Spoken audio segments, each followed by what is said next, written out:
بسم اللہ الرحمن الرحیم الحمد للہ رب العالمین الصلاۃ والسلام علی رسول الامین۔ ایک بہت اہم سوال آیا کچھ بھائیوں کی طرف سے کہ یہ جو 10 دن آنے والے ہیں ذی الحجہ، حج کا مہینہ شروع ہونے والا ہے، اس میں غیر حاجیوں کے لیے کیا ہے؟ تو سب سے پہلے تو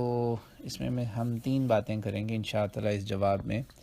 کہ یہ 10 دن ذی الحجہ کے یا اس کے آگے ملا لیں 3 دن مزید، یہ 10 دن کیا ہیں، کیوں ہیں، اور اس میں ہم کیا کریں اور کیا نہ کریں۔ تو یہ 3 باتیں ہیں انشاءاللہ تعالی۔ تو سب سے پہلے بات کرتے ہیں کہ یہ 10 دن کیا ہیں جن میں ہمارے بھائی حج پہ جا رہے ہیں، جوق در جوق قافلے زمین سے، سمندر سے، ہواؤں سے، ہر طرف سے جا رہے ہیں اللہ کی بارگاہ میں حاضر ہونے، اللہ تعالیٰ کے گھر پیش ہونے۔ اب ہمارے لیے کیا اور سب کے لیے کیا ہیں یہ دن؟ تو سب سے پہلے تو ان دنوں کے بارے میں ہمیں سمجھنا چاہیے کہ یہ وہ دن ہیں میرے بھائیوں بہنوں کے جس کی اللہ تعالیٰ نے قسم کھائی ہے قرآن میں۔ اللہ تعالیٰ فرماتے ہیں سورہ فجر میں والفجر ولیال عشر والشفع والوتر، والفجر ولیال عشر، یہ ولیال عشر جو ہے نا سیدنا ہمارے عبداللہ ابن عباس، عبداللہ ابن زبیر، پھر آگے ان کے جو اگلے تابعین ہیں ان میں مجاہد اور دیگر مفسرین نے کہا کہ یہ 10 راتیں جن کی اللہ نے قسم کھائی کہ میں قسم کھاتا ہوں 10 راتوں کی، یہ 10 ذی الحجہ کے پہلے 10 دنوں کی اللہ قسم کھا رہا ہے۔ اب ایک یہاں پہ میں فوراً ہی ایک ذہنی الجھن کو حل کرتا چلوں کہ کچھ لوگ سوچ سکتے ہیں کہ بھائی قرآن میں تو یہاں پہ 10 راتوں کا ذکر ہے، تو میں اس کو کیسے جوڑ رہا ہوں یا مفسرین نے جوڑا اس کو ذی الحجہ کے 10 دنوں سے؟ تو اس کا جواب بالکل سیدھا سا ہے کہ جو لغت عرب ہے نا اس میں جب ہم لیل گنتے ہیں نا کہ یہ رات ہے، تو جب راتوں کو گنا جاتا ہے نا کہ 10 راتیں، تو یہ عربی میں عام انداز ہے یہ کہ لغت عرب میں آج بھی کہ 10 راتوں سے مراد دن اور راتیں سبھی شامل ہوتے ہیں، تو اس میں ایسی کوئی پریشانی والی بات نہیں ہے۔ ولیال عشر کا مطلب انہی 10 دنوں اور راتوں کی طرف ہے۔ جب اللہ نے 10 دن کہہ دیے نا ذی الحجہ کے تو وہ پورا کے پورے 24 آورز جس میں ہوتے ہیں نا وہ سب شامل ہو جاتے ہیں۔ تو دوسری بات اس میں اہم بتاتا چلوں کہ اللہ تعالیٰ نے اعلان تو یہ کیا، اب دیکھیے کہ اللہ کے نبی نے کیا اعلان کیا۔ میں رسول پاک صلی اللہ علیہ وسلم کے الفاظ جو ہم تک صحیح حدیث سے پہنچے ہیں، صحیح بخاری میں اور بہت ساری کتب حدیث میں آپ کو یہ بار بار یہ ملیں گے۔ آج ان دنوں میں آپ کو ہر عالم، مبلغ، داعی یہی حدیث سنائے گا، میرے منہ سے بھی سن لیجئے، اللہ کرے کہ ہمارے دلوں پہ بھی اس کا اثر ہو۔ تو آپ صلی اللہ علیہ وسلم نے فرمایا، قال رسول اللہ صلی اللہ علیہ وسلم ما من ایام العمل الصالح فیہن احب الی اللہ من هذه الایام العشر، کہ اللہ تعالیٰ، اس کا ترجمہ ہے کہ اللہ تعالیٰ کے نزدیک ان 10 دنوں میں کیے گئے نیک اعمال سے زیادہ اچھے اعمال کوئی بھی نہیں، اندازہ کیے، اور اس کی نظر میں محبوب، فیہن احب الی اللہ۔ میں رسول اللہ صلی اللہ علیہ وسلم کے الفاظ اس لیے بھی پڑھ رہا ہوں کہ آپ صلی اللہ علیہ وسلم کے لفظوں کی اپنی ایک برکت ہے، اس کا اپنا ایک مزہ ہے، ترجمہ تو پھر ترجمہ ہے، تو امید ہے کہ اس کی سمجھ میں آئے گی انشاءاللہ تعالیٰ، اس سے فائدہ ہوگا۔ تو آگے صحابہ نے استفسار کیا کہ یا رسول اللہ، فقالوا یا رسول اللہ صلی اللہ علیہ وآلہ وسلم ولا الجہاد فی سبیل اللہ، کہ آپ نے یہ کہہ دیا کہ ان دنوں میں جو نیکیاں ہیں، اعمال ہیں، یہ اللہ تعالیٰ کو سب سے زیادہ محبوب ہیں، تو جہاد بھی، کیا جہاد بھی اس میں نہیں؟ ناٹ ایون جہاد، یعنی آپ نے فرمایا کہ آپ نے صحابہ نے پوچھا رسول اللہ سے کہ ایون جہاد بھی، یعنی کہ صحابہ کے نزدیک آپ سوچیں جہاد فی سبیل اللہ کی کیا اہمیت تھی، اور یہ حرام مہینے، ان میں تو لڑائی ہے ہی نہیں، تو یہ تو اعمال صالحہ کے بس عبادت کے دن ہیں، تو اس لیے صحابہ جانتے تھے کہ یہاں آپ صلی اللہ علیہ وسلم جہاد کی بات نہیں کرے، تو اس لیے پوچھا کہ جہاد بھی نہیں، یعنی نیک اعمال اللہ کو سب سے محبوب اور جہاد بھی نہیں ہے اس میں؟ تو آپ نے کہا، قال رسول اللہ صلی اللہ علیہ وسلم ولا الجہاد فی سبیل اللہ، بالکل جہاد بھی نہیں، ہاں لیکن ایک بات ہے، الا، آپ نے کہا الا رجل خرج بنفسه وماله فلم يرجع من ذلك بشيء، آپ نے فرمایا کہ ہاں سوائے اس کے کہ ایک کوئی بندہ نکلا اللہ کی راہ میں لڑنے، مال و دولت اپنی جان کے ساتھ اور کسی بھی چیز کے ساتھ وہ واپس نہ آیا، یعنی کہ نہ اس کا مال بچا نہ اس کی جان بچی، پھر یعنی شاید وہ اللہ تعالیٰ کی بارگاہ میں ان دنوں میں کیے گئے اعمال سے اوپر ہو اس کا یہ عمل۔ اب غور طلب بات یہ ہے کہ اللہ تعالیٰ نے جب یہ کو اتنے پسند ہیں یہ دن کہ اس میں اللہ تعالیٰ نے قسم کھائی اور اس کے بعد اللہ کے نبی نے اعلان کیا، تو اس میں تھوڑا سا غور کیجئے کہ یہ کیوں ایسا ہے، مطلب اس میں کیا ہے۔ اس میں تھوڑا سا اگر غور کریں نا تو ہمارا جو دین ہے نا اس کے اندر جو عبادات ہے نا، ہمیں اللہ تعالیٰ نے حکم دیا کہ اے میرے بندو تم سب کو میری عبادت کرنی ہے۔ اب یہ جو عبادتیں ہیں نا ہمیں اس کا کانسیپٹ تھوڑا سا سمجھنا پڑے گا، پھر ہمیں سمجھ میں آ جائے گی کہ یہاں کیا بات ہو رہی ہے اور یہ کیوں اتنے اہم ہو گئے دن۔ تو عبادت جو ہے نا اس کا جو لغوی معنی ہے نا وہ عربی زبان کا لغوی معنی بتا رہا ہوں میں، کسی عالم شیخ مولانا کا یا کسی کتاب کا نہیں، لغوی معنی اس کا عبادہ کا مطلب ہے غایت التذلل، کہ انتہا کا پست ہو جانا، اپنے آپ کو بالکل نیچے گرا لینا عاجزی کے ساتھ۔ اس کا عربی زبان میں ایک اور آسان سمجھتے ہیں بعیر معبد، ایسا اونٹ جو سرکشی چھوڑ جائے، معبد دیکھیں عبادت والا ہی روٹ ہے، جو اونٹ سرکشی چھوڑ جائے، یہ ہے عبادت۔ ہمارے ہاں بدقسمتی سے ہم نے عبادت سے مراد سمجھ لیا کہ رسمیں، وظیفے، چلے یہ کر لیے تو دنیا جہان کی برائیاں بھی کر لیں، تو یہ نہیں ہے عبادت۔ عبادت یہ ہے جس میں آپ سرکشی، نافرمانی، بغاوت، ہر طرح کی حکم عدولی اللہ تعالیٰ کی چھوڑ جائیں گے نا، بالکل اس اونٹ کی طرح جو بالکل کسی صورت میں سرکشی نہیں کرتا، جدھر اس کا مالک اس کو لے کے جاتا ہے وہ ادھر ہی چلتا ہے۔ اور عرب لوگ یہ جانتے ہیں، اس لیے علماء عرب نے یہ مثال دی ہے تاکہ سمجھ میں آ جائے کہ عبادت کیا ہے، کہ بالکل اس اونٹ کی طرح آپ اللہ کے نافرمانی ترک کر دیں گے، اس کے فرما بردار ہو جائیں گے۔ مگر ساتھ ہی ساتھ جب عبادت کو ہم دیکھتے ہیں تو اللہ تعالیٰ نے جس کا ہمیں حکم دیا ہے قرآن پاک میں سورہ بقرہ میں، کہ بندو میری عبادت کرو، اور یہ میں کوئی تمہیں اچنبے کی بات نہیں کہہ رہا، یہ تم سے پہلے بھی عبادت کرتے رہے، اور یہ وہی کام ہے جو اللہ کی کائنات کا ہر ذرہ ذرہ اللہ کی عبادت کرتا ہے، اس کا حکم مانتا ہے، صرف ہم ہی سرکشی کرتے ہیں۔ تو یہاں پر اللہ تعالیٰ نے ہمیں یہ جو حکم دیا نا عبادت کا، ہمیں یہ بھی جان لینا چاہیے کہ ہمارے دین اسلام میں عبادات کی دو قسمیں، اس سے ہم سمجھیں گے کہ یہ 10 دن خاص کیوں ہو گئے۔ ایک قسم وہ ہے جس میں عبادات اضطرار ہیں، جس میں ہمارے پاس کوئی چوائس نہیں ہے، ہمیں کرنی ہی کرنی ہے، اس میں دین کے فرائض اور واجبات آ جاتے ہیں، وہ چیزیں جو ہمارے اوپر ڈیوٹی ہے جن کی تو ہم چھوڑ نہیں سکتے، جیسے 5 نمازیں ہو گئیں، روزے ہو گئے، زکوٰۃیں ہو گئیں، آپ کا حج بھی ہوگا، جس پہ فرض ہوتا جائے گا وہ چھوڑ نہیں سکتا، عبادات الاضطرار۔ جیسا کہ آپ عید الفطر سے پہلے روزے رکھتے ہیں، اس کے بعد آپ کو عید ملتی۔ مگر دوسری قسم ان عبادات کی ہے جس میں آپ اختیار ہے آپ کے پاس، آپ بائی چوائس اپنی مرضی سے من میں آئے تو کریں گے، محبت سے کریں گے۔ یہی ہے معاملہ ان دنوں کا کہ آپ دیکھیں وہاں اللہ تعالیٰ نے عید الفطر رکھی ہے رمضان کے 29-30 روزوں کے بعد، یہاں پہ اللہ تعالیٰ نے آپ کو اختیاری عبادت ان دنوں میں رکھی ہے محبوب کی 10 دنوں کی، اور ان 10 دنوں میں بھی ایک صرف روزہ ایسا ہے جس کو بہت اہم روزہ اللہ تعالیٰ نے کہا، اور اس کے بعد آپ بناتے ہیں عید الاضحیٰ۔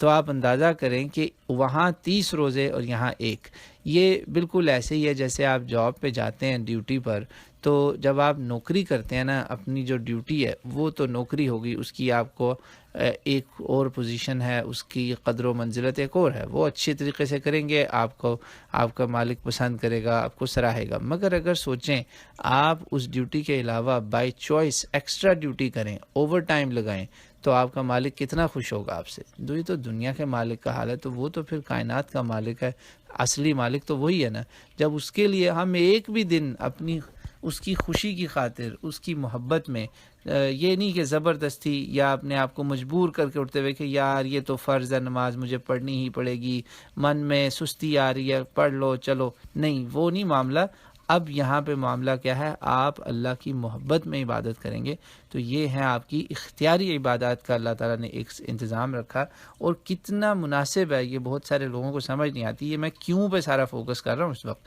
کہ کتنا مناسب ہے اللہ کا یہ انتظام کہ آپ کو اللہ تعالیٰ نے مجھے آپ کو پہلے پریپیئر کیا آپ پہ عبادت اضطراری، جس میں آپ کے پاس چوائس ہی نہیں تھی، کہ اللہ نے کہا چھوڑ دو سب کھانا پینا، سب خواہشات جنسانی نفسانی چھوڑ کے میرے ہو جاؤ، آپ نے کہا ہم ہو گئے۔ آپ اس مشق میں، اس ایکسرسائز میں، اس ریس میں پورا 1 مہینہ اپنے آپ کو تیار کرتے رہے، توڑتے رہے، من کو مارتے رہے، نفس کے اوپر قابو کیا۔ اب آپ کے اندر اللہ تعالیٰ کی محبت اور قرب اتنا آ جانا چاہیے کہ انشاءاللہ تعالیٰ اب آپ خود خوشی سے بھاگ بھاگ کے اللہ تعالیٰ کے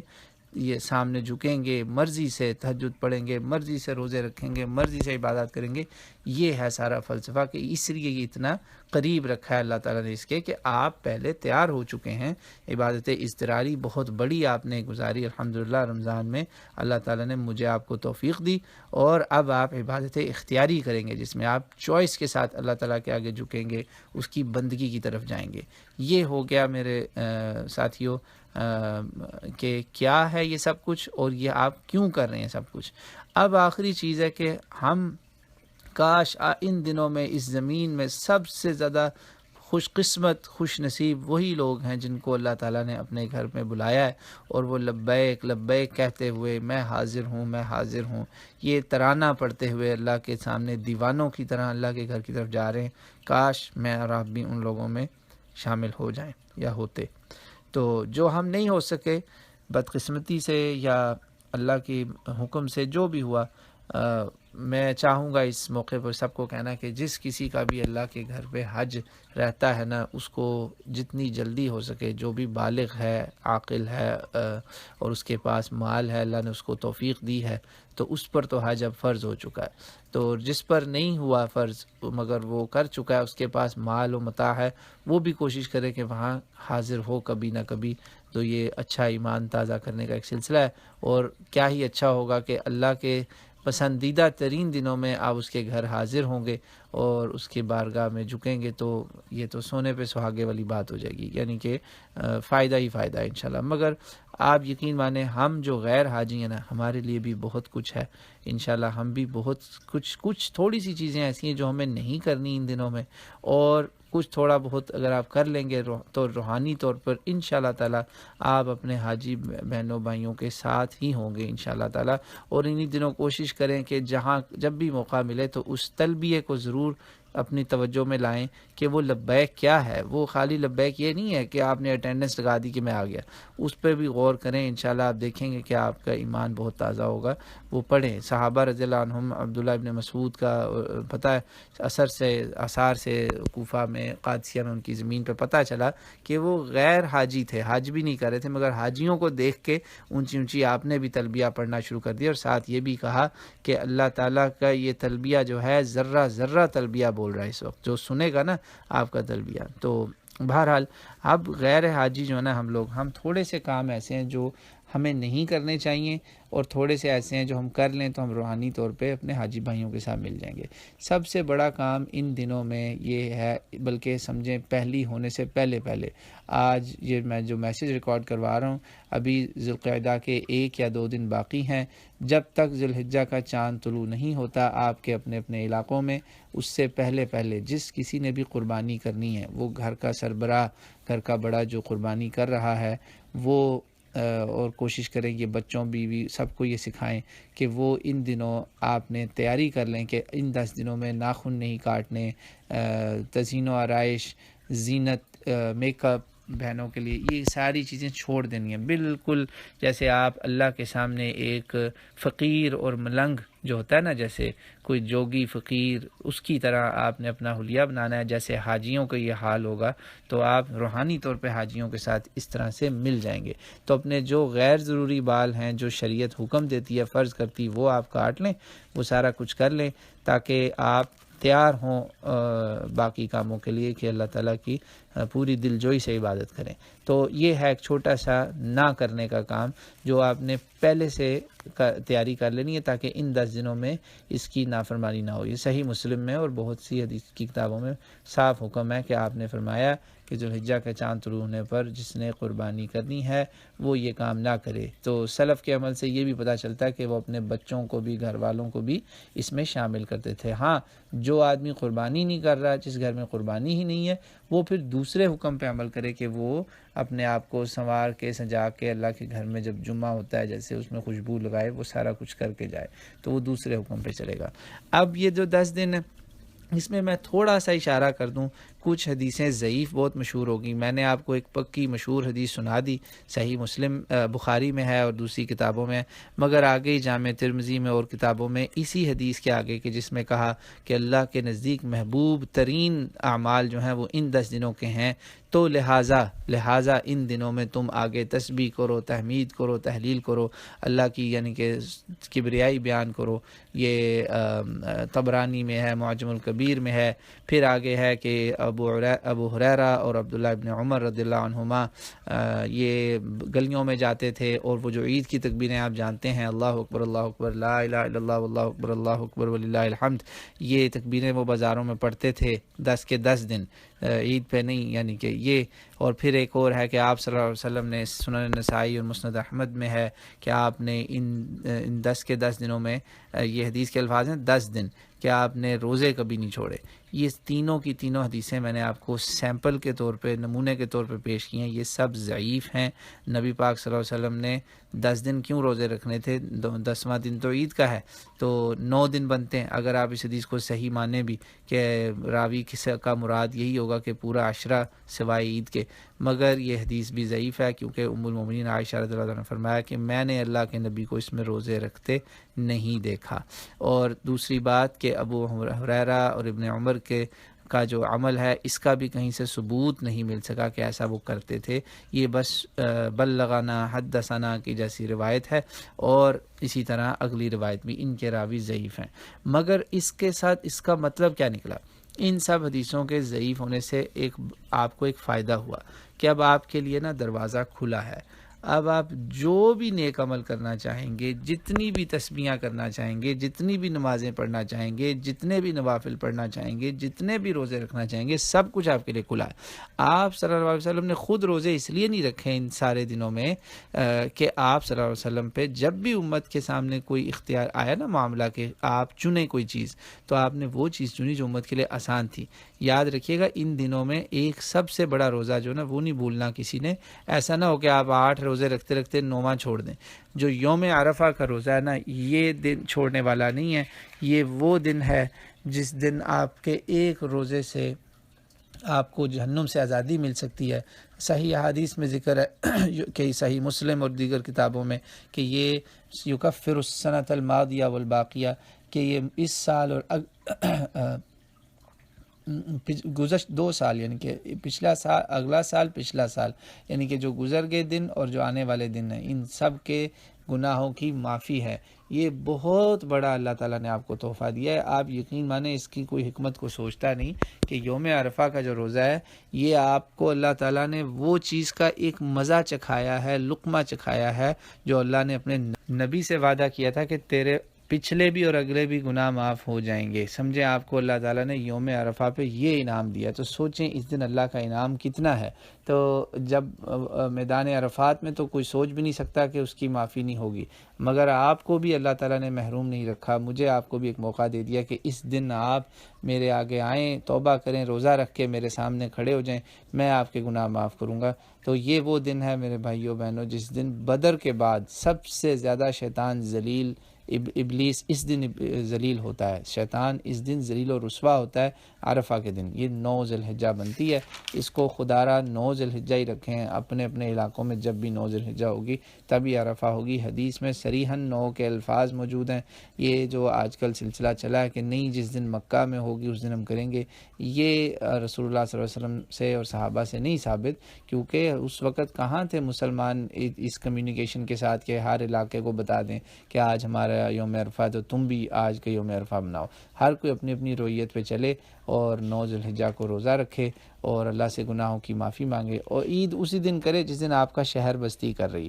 اپنے لوگوں کے ساتھ چلیں عید، بس جب ان کی عید ہے تبھی آپ کی عید ہے، اپنی بستی اپنے علاقے کی عید، چاہے وہ مکہ کے ساتھ کریں یا نہ کریں، اس میں آپ جھگڑے میں نہ پڑیں، اس کی حکمت کو دیکھیں، روحانیت پہ غور کریں، اپنے اعمال کے اوپر جائیں، اور اس دن کی بہترین دعا ہے وہ نہ بھولیے گا جو ہے لا الہ الا اللہ وحدہ لا شریک لہ لہ الملک ولہ الحمد وہو علی کل شیء قدیر۔ یہ کلمہ بڑا مشہور ہے، صبح کے اذکار میں بھی ہے، یہ اس دن کی بہترین دعا کہی گئی۔ اب سوچیں آپ، اس پہ بھی بڑی لمبی باتیں ہو سکتی ہیں کہ یہ کیا ہے، کہ اس کو دعا کا تو ایک بھی لفظ نہیں ہے، مگر اس کو کہا گیا کہ اس دن کی اب بہترین دعا ہے، تو اب ذرا اس پہ بھی غور کیجیے گا۔ تو یہ ہے اس دن کے کچھ اعمال جو ہم چاہیں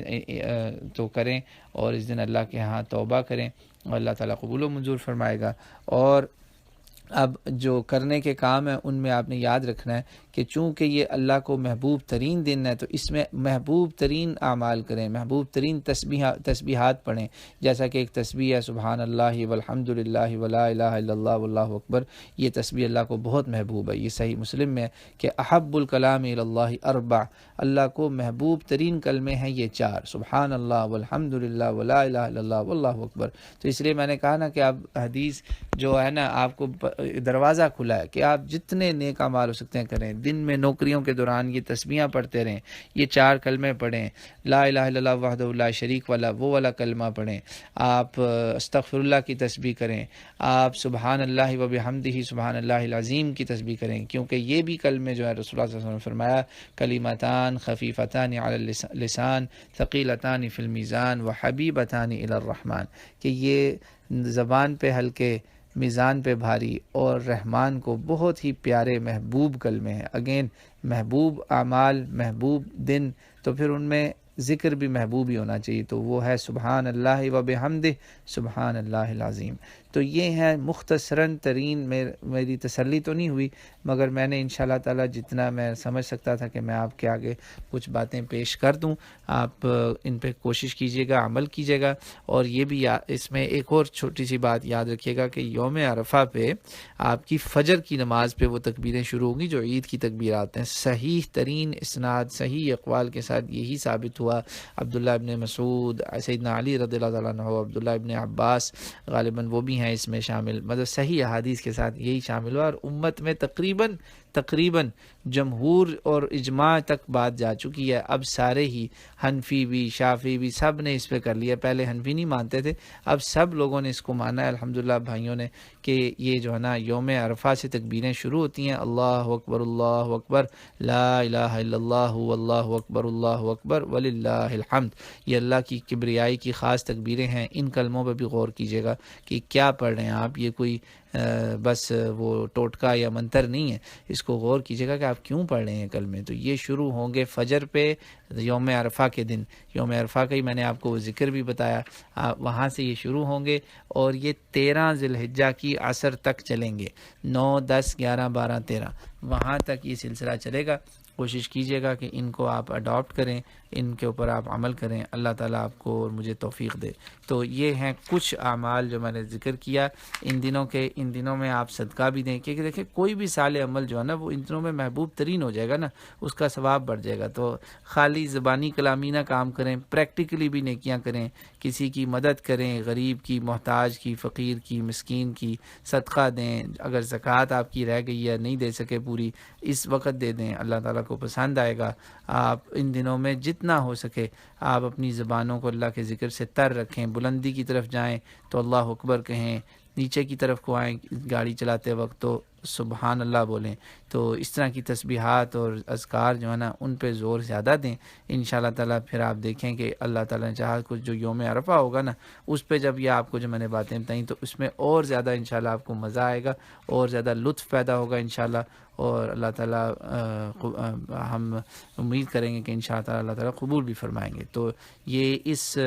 ریکارڈنگ میں ہم نے کیا ہے، کیوں ہے اور کیا کریں ان پر غور کیا، اور کچھ باتیں تھیں کہ کیا نہ کریں۔ ایک آخری ریکویسٹ ہے کہ یہ دن چونکہ اللہ کے محبوب ترین دن ہے، حرام مہینے ہیں، حرمت والے، عزت والے، ادب والے، تو بالکل اسی طرح جیسے آپ اپنے ماں باپ کے سامنے ادب کی خاطر اگر سگریٹ پینے والے بھی ہیں تو اپنے والد کے سامنے سگریٹ نہیں پئیں گے، مسجد میں اگر آپ جائیں گے تو مسجد میں نہیں تھوکیں گے، کیونکہ آپ کو پتہ ہے کہ یہ اللہ کا گھر ہے، یہاں تھوکیں گے تو عام جگہ تھوکنے سے زیادہ برا ہے، پکڑ بھی زیادہ بری خطرناک ہو سکتی۔ بالکل اسی طرح ان دنوں کا احترام کریں، ان میں ہر طرح کے گناہوں سے، صغیرہ کبیرہ گناہوں سے بچنے کی کوشش کریں، چاہے وہ زبان کے گناہ ہوں، چغلی ہو، غیبت ہو، حسد ہو، عناد ہو، تکبر ہو، ہر گناہ سے توبہ کریں انشاءاللہ تعالی۔ تو یہ چھوٹی سی چیزیں ہیں جو ہم نہ کر کے ان دنوں میں اللہ تعالیٰ کی خوشنودی حاصل کر سکتے ہیں انشاءاللہ تعالی۔ اللہ تعالیٰ ہمیں توفیق دے۔ ایک آخری اور ریمائنڈر، چونکہ یہ دن کے بہترین اعمال ہیں، اس میں کوشش کریں کہ دن کے اندر آپ زیادہ سے زیادہ نفلی عبادات کریں، جیسے اشراق کی نماز ہے جسے ہم ضحیٰ بولتے ہیں، اوابین جسے چاشت بھی لوگ بولتے ہیں، وہ والی نماز، عصر سے پہلے کے نوافل سنتیں، ظہر کی سنتیں، یہ ساری سنتیں نوافل جو ہیں نمازوں کے، ان کو بھی انشاءاللہ بڑھا دیں تو یہ پھر کام، کیونکہ یاد رکھیے گا یہ اختیاری عبادات کے دن ہیں، اس میں جتنی اختیاری عبادات کو آپ پکڑیں گے نا فرضوں کے ساتھ ساتھ ملا کر آپ کو فائدہ ہوگا انشاءاللہ۔ اللہ تعالیٰ مجھے آپ کو توفیق دے۔ واللہ اعلم۔ السلام علیکم و رحمۃ اللہ وبرکاتہ۔